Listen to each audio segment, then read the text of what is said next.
Hello friends, तर मी आज first time बनवला रवा केक. कसा झाला तुम्ही व्हिडिओ बघून नक्की सांगा. मी काय केलं, 1 वाटी रवा घेतला, अर्धी वाटी साखर घेतली आणि मिक्सरला छान बारीक करून घेतलं. त्याच्यानंतर त्याच्यामध्ये अर्धी वाटी दही, थोडंसं दूध आणि वेलची घातली आणि पुन्हा मिक्सरला बारीक करून घेतलं.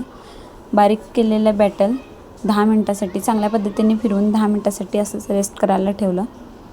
10 मिनटानंतर पुन्हा त्याच्यामध्ये मी इनो ॲड केला आणि 2 ते 3 चमच तेल ॲड केलं. तेल ॲक्च्युली मिक्सरला लावताना घालायचं होतं, मी नंतर ॲड केलं आणि चांगल्या पद्धतीने बॅटर फिरवून घ्यायचं. व्यवस्थित मिक्स करून घेतल्यानंतर मी ते बॅटर केक टिनमध्ये खालती पेपर्स वगैरे घालून छान ओतून घेतलं आणि बारीक गॅस ठेवला आणि कुकरमध्ये छोटीशी प्लेट घालून त्याच्यावरती मी तयार केलेलं बॅटर ठेवलं.